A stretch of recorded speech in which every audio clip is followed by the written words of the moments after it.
ਕਿਸਾਨ ਵੀਰੋ, ਪਿਛਲੇ ਸੀਜ਼ਨ ਦੀ ਜਿਹੜੀ ਬਹਾਰੀਆ ਅਸੀਂ ਕੱਟੀ ਹੈ, ਸਾਰੇ ਦੋਸਤ ਜਾਣਦੇ ਹਨ ਵੀ ਰੇਟ ਘੱਟ ਹੋਣ ਦੀ ਵਜ੍ਹਾ ਨਾਲ ਸਾਰੇ ਦੋਸਤਾਂ ਨੇ ਇਹਤਜਾਜਣ ਇਹਨੂੰ ਸਟੋਰ ਕਰ ਲਿਆ।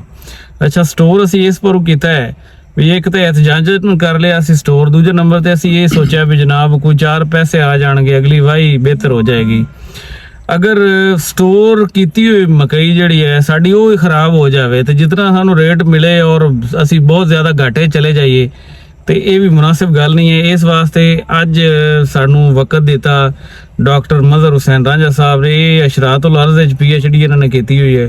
ਡਾਕਟਰ ਹਨ ਜਿਹੜੇ ਸਟੋਰ ਕਰਨ ਦੇ ਬਾਅਦ ਜਿਹੜੇ ਕੀੜਾ ਮਕੌੜਾ ਪੈ ਸਕਦਾ ਹੈ ਜਾਂ ਸਾਡੀ ਫਸਲ ਨੂੰ ਖਰਾਬ ਕਰ ਸਕਦਾ ਹੈ, ਇਹਨਾਂ ਨੇ ਜਰਮਨੀ ਤੋਂ PhD ਕੀਤੀ ਹੈ। ਸਭ ਤੋਂ ਪਹਿਲੇ ਤਾਂ ਸਰ ਤੁਹਾਡੀ ਮੁਹੱਬਤ, ਤੁਸੀਂ ਸਾਨੂੰ ਵਕਤ ਦਿੱਤਾ ਔਰ ਇਹ ਜਿਤਨਾ ਸਟੋਰੇਜ ਤੋਂ ਲੈ ਕੇ ਵੀ ਕਿਤਨੇ ਮੋਇਸਚਰ ਤੇ ਕਰਨਾ ਚਾਹੀਦਾ ਔਰ ਕਿਹੜੀਆਂ ਚੀਜ਼ਾਂ ਅਸੀਂ ਇਹਤਿਆਤੀ ਤੌਰ ਤੇ ਕਰ ਸਕਨੇ ਆ, ਇਹ ਸਾਰਾ ਸਾਡੇ ਦੋਸਤਾਂ ਨਾਲ ਤੁਸੀਂ ਸ਼ੇਅਰ ਕਰੋ। ਬਹੁਤ ਸ਼ੁਕਰੀਆ ਜੀ। ਬਿਸਮਿਲ੍ਲਾਹਿਰਰਹਿਮਾਨਿਰਰਹੀਮ। ਸਭ ਤੋਂ ਪਹਿਲੇ ਤੇ ਡੱਕੂ ਸਾਹਿਬ ਤੁਹਾਡਾ ਬਹੁਤ ਸ਼ੁਕਰੀਆ, ਤੁਸੀਂ ਟਾਈਮ ਦਿੱਤਾ। ਅੱਛਾ, ਇਸ ਤਰ੍ਹਾਂ ਕਿ ਸਟੋਰੇਜ ਜਿਹੜੀ ਹੈ ਇਸ ਜ਼ਮਾਨੇ ਦੇ ਵਿੱਚ ਜਦੋਂ ਅਸੀਂ ਸੋਚ ਰਹੇ ਹੋਈਏ ਕਿ ਸਾਨੂੰ ਰੇਟ ਜ਼ਿਆਦਾ ਮਿਲਣਾ, ਇਹ ਮੈਂ ਸਮਝਦਾ ਕਿ ਇੱਕ ਬਿਜ਼ਨਸ ਸਟ੍ਰੈਟਜੀ ਤੇ ਠੀਕ ਹੈ, ਲੇਕਿਨ ਮੋਰਲੀ ਜਾਂ ਕਹ ਲਓ ਕਿ ਅਖਲਾਕੀ ਤੌਰ ਤੇ ਬਿਲਕੁਲ ਠੀਕ ਨਹੀਂ ਹੈ।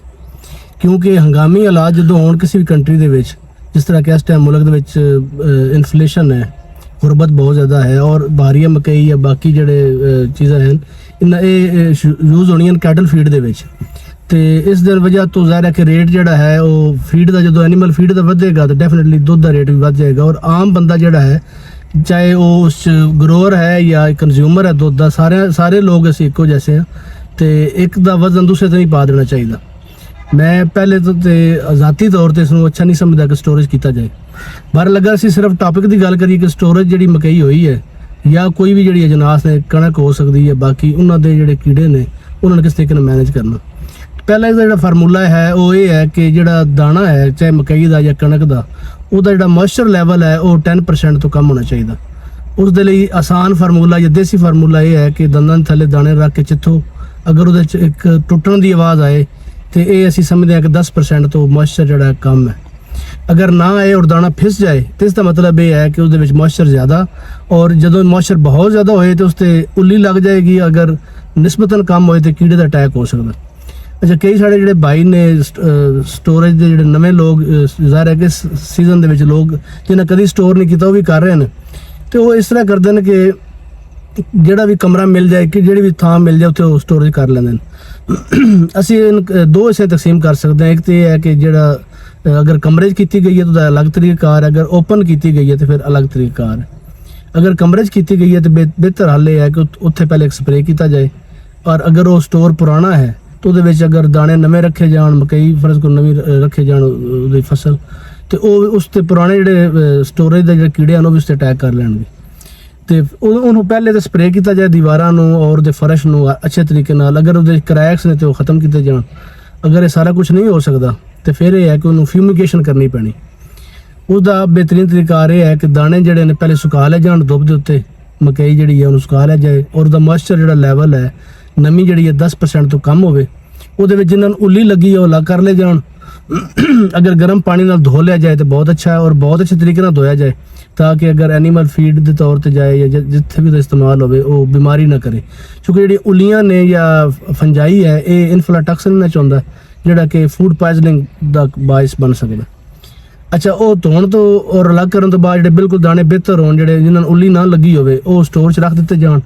ਔਰ ਉਸ ਤੋਂ ਬਾਅਦ ਜਿਹੜਾ ਉਹਦੇ ਸਾਰੇ ਦਰਵਾਜ਼ੇ ਹਨ ਜਾਂ ਜਿਹੜਾ ਉਹਦੇ ਰੋਸ਼ਨਦਾਨ ਹਨ ਉਹਨਾਂ ਨੂੰ ਅੱਛੇ ਤਰੀਕੇ ਨਾਲ ਸੀਲ ਕੀਤਾ ਜਾਏ, ਉੱਤੇ ਛਾਪਰ ਲਗਾ ਕੇ ਤੇ ਲੇਪੀ ਦੇ ਦਿੱਤੀ ਜਾਏ ਕਿਨਾਰਿਆਂ ਤੋਂ।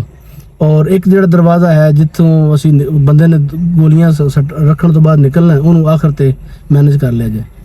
ਤੇ 35 ਤੋਂ 40 ਗੋਲੀਆਂ ਜਿਹੜੀਆਂ ਨੇ ਉਹ ਫੀ 1000 ਸਕੁਅਰ ਫਿਟ ਦੇ ਹਿਸਾਬ ਨਾਲ, ਅਗਰ ਕਮਰਾ ਹੈ ਤਾਂ ਅਸੀਂ ਏਰੀਆ ਕੱਢ ਸਕਦੇ ਹਾਂ। ਏਰੀਆ ਕੱਢਣ ਤੋਂ ਬਾਅਦ ਇਸ ਫਾਰਮੂਲੇ ਦੇ ਤਹਿਤ ਉਹਦੇ ਗੋਲੀਆਂ ਰੱਖੀਆਂ ਜਾਣ। ਗੋਲੀਆਂ ਦਾ ਪਹਿਲੇ ਤਰੀਕਾ ਇੱਕ ਹੀ ਹੁੰਦਾ ਸੀ ਕਿ 35-40 ਗੋਲੀਆਂ ਇਕੱਠੀਆਂ ਰੱਖ ਦਿੱਤੀਆਂ 15 ਦਿਨਾਂ ਲਈ, ਲੇਕਿਨ ਹੁਣ ਇਹ ਬਿਹਤਰ ਹੈ ਕਿ ਉਹਨੂੰ 2 ਹਿੱਸਿਆਂ ਤਕਸੀਮ ਕਰ ਲਿਆ ਜਾਏ। ਅੱਧੀਆਂ ਗੋਲੀਆਂ 1 ਹਫ਼ਤੇ ਰੱਖੀਆਂ ਜਾਣ। ਦਾਣੇ 'ਚ ਜਿਹੜੇ ਅੰਡੇ ਹੋਣਗੇ ਉਹ ਇਸ ਨਾਲ ਨਹੀਂ ਮਰਨਗੇ। ਜਿਹੜੇ ਅਡਲਟ ਹੋਣਗੇ ਜਾਂ ਪਰਵਾਨੇ ਹੋ ਸਕਦੇ ਨੇ ਜਾਂ ਸੁੰਡੀਆਂ ਹੋ ਸਕਦੀਆਂ ਨੇ ਜਾਂ ਜ਼ਿਆਦਾਤਰ ਬੀਟਲਸ ਹੁੰਦੀਆਂ, ਛੋਟੇ ਕੀੜੇ ਜਿਹੜੇ ਜਿਸ ਤਰ੍ਹਾਂ ਸੁਸਰੀ ਹੋ ਗਈ, ਖਪਰਾ ਹੋ ਗਿਆ, ਬਾਕੀ ਇਹ ਅਡਲਟ ਮਰ ਜਾਂਦੇ ਨੇ ਲੇਕਿਨ ਉਹਨਾਂ ਦੇ ਅੰਡੇ ਨਹੀਂ ਮਰਦੇ। ਤੇ ਦੂਸਰੀ ਡੋਜ਼ ਚ ਜਾਣ ਦੀ ਵਜ੍ਹਾ ਇਹ ਹੈ ਕਿ ਜਿਹੜੇ ਅੰਡੇ ਜਿਹੜੇ ਨੇ ਉਹ ਸਪਲਿਟ ਹੋਣਗੇ। ਜਿਹੜੇ ਅੰਡੇ ਜਿਹੜੇ ਨੇ ਉਹ ਸਪਲਿਟ ਡੋਜ਼ ਦੇ ਵਿੱਚ ਜਿਹੜੇ ਆਪਣਾ ਜਿਹੜੇ ਅੰਡੇ ਨੇ ਉਹਨਾਂ ਤੋਂ ਜਦੋਂ ਬੱਚੇ ਨਿਕਲ ਆਣਗੇ, ਲਾਰਵੇ ਨਿਕਲ ਆਣਗੇ, ਉਹ ਵੀ ਦੂਸਰੀ ਡੋਜ਼ ਦੇ ਨਾਲ ਫਿਰ ਮਰ ਸਕਦੇ ਨੇ। ਅੱਛਾ, ਇਸ ਤੋਂ ਬਾਅਦ ਇਹ ਹੈ ਕਿ ਜਿਹੜੇ ਮਕਈ ਬਾਹਰ ਪਈ ਹੈ ਉਹਦੇ ਉੱਤੇ ਛਾਪਰ ਹਰ ਤਰਫ ਤੋਂ ਅੱਛੇ ਤਰੀਕੇ ਨਾਲ ਦੇ ਕੇ ਤੇ ਸਾਈਡਾਂ ਤੇ ਰੇਤ ਜਾਂ ਬਾਰੀਕ ਮਿੱਟੀ ਜਿਹੜੀ ਹੈ ਉਹ ਲਗਾ ਲਈ ਜਾਏ, ਔਰ ਲੇਪ ਅਗਰ ਹੋ ਜਾਏ ਤਾਂ ਬਹੁਤ ਬਿਹਤਰ ਹੈ। ਬਲੇਡ ਦੇ ਨਾਲ ਇੱਕ ਸਾਈਡ ਤੋਂ ਜਾਂ ਦੋ ਸਾਈਡਾਂ ਤੋਂ ਕੱਟਣ ਤੋਂ ਬਾਅਦ ਅਸੀਂ ਉਹ ਗੋਲੀਆਂ ਜਿਹੜੀਆਂ ਨੇ ਉਹਨਾਂ ਵਿੱਚ ਇਸਤੇਮਾਲ ਕਰ ਸਕਦੇ ਹਾਂ। ਉਸ ਇਹ ਹੈ ਕਿ ਅਗਰ ਚੂੰਕਿ ਹੁਣ ਉਹਦਾ ਏਰੀਆ ਜਿਹੜਾ ਹੈ ਉਹ ਉਸ ਤਰੀਕੇ ਨਾਲ ਤਾਂ ਨਹੀਂ ਲਿਆ ਜਾ ਸਕਦਾ ਜਿਸ ਤਰ੍ਹਾਂ ਕਮਰੇ ਤੇ ਲਿਆ ਜਾ ਸਕਦਾ ਜਾਂ ਬੜੋਲੇ ਤੇ ਲਿਆ ਜਾ ਸਕਦਾ। ਇਸ ਲਈ ਇਹ ਬਿਹਤਰੀਨ ਹੈ ਕਿ ਉਹਨਾਂ ਨੂੰ ਬਜ਼ਰੀਆ ਵਜ਼ਨ ਉਹਨਾਂ ਦਾ ਫਾਰਮੂਲਾ ਬਣਾਇਆ ਜਾਏ। 4 ਤੋਂ 5 ਗੋਲੀਆਂ ਜਿਹੜੀਆਂ ਨੇ ਉਹ ਫੀਟ ਟਨ ਦੇ ਹਿਸਾਬ ਨਾਲ ਉਹਦੇ ਰੱਖ ਦਿੱਤੀਆਂ ਜਾਣ। ਇੱਕ ਜਗ੍ਹਾ ਤੋਂ ਬਲੇਡ ਲਗਾਇਆ ਅਗਰ ਜਾਂ ਦੋ ਜਗ੍ਹਾ ਤੋਂ ਬਲੇਡ ਲਗਾਇਆ ਉਹ ਛਾਪਰ ਜਿਹੜਾ ਹੈ ਉਹ ਅੱਛਾ ਹੋਏ, ਔਰ ਦਾਣੇ ਜਿਹੜੇ ਨੇ ਉਹ ਸੁੱਕੇ ਹੋਣ। ਅਗਰ ਦਾਣੇ ਗਿੱਲੇ ਹੋਏ ਤੇ ਫਿਰ ਪ੍ਰੋਬਲਮ ਹੋਣਾ ਹੈ ਕਿ ਉਹਨਾਂ ਨੂੰ ਯਾਨੀ ਕਿ ਦੁਬਾਰਾ ਕੀੜੇ ਲੱਗ ਸਕਦੇ ਨੇ ਜਾਂ ਫੰਗਸ ਜਿਹੜੀ ਉਹ ਲੱਗ ਸਕਦੀ ਹੈ। ਅੱਛਾ, ਇਹਦੇ ਵਿੱਚ ਕਈ ਸਰ ਦੋ ਸਵਾਲ ਕਰ ਰਿਹਾ ਵੀ ਕੋਈ ਸਪਰੇਅ ਹੋ ਸਕਦਾ ਇਹਦੇ ਉੱਤੇ, ਦਾਣਿਆਂ ਦੇ ਉੱਤੇ ਸਪਰੇਅ ਹੋ ਜਾਏ? ਨਹੀਂ, ਦਾਣਿਆਂ ਤੇ ਸਪਰੇਅ ਦਾ ਫਾਇਦਾ ਕੋਈ ਨਹੀਂ, ਕਿਉਂਕਿ ਕਈ ਕੀੜੇ ਐਸੇ ਨੇ ਜਿਹੜੇ ਦਾਣਿਆਂ ਦੇ ਅੰਦਰ ਮੌਜੂਦ ਹੁੰਦੇ ਨੇ, ਜਿਸ ਤਰ੍ਹਾਂ ਵੀਵਲਸ ਹੁੰਦੀਆਂ ਨੇ, ਸੂੰਡ ਵਾਲੀਆਂ ਜਿਹੜੀਆਂ ਕੀੜੇ ਨੇ ਉਹ ਹੁੰਦੇ ਨੇ, ਜਾਂ ਕਹਿ ਲਓ ਕਿ ਹੋਰ ਬੇਸ਼ੁਮਾਰ ਇਨਸੈਕਟ ਨੇ ਜਿਨ੍ਹਾਂ ਦੇ ਜਿਹੜੇ ਲਾਰਵੇ ਨੇ ਉਹ ਅੰਦਰ ਹੁੰਦੇ ਨੇ।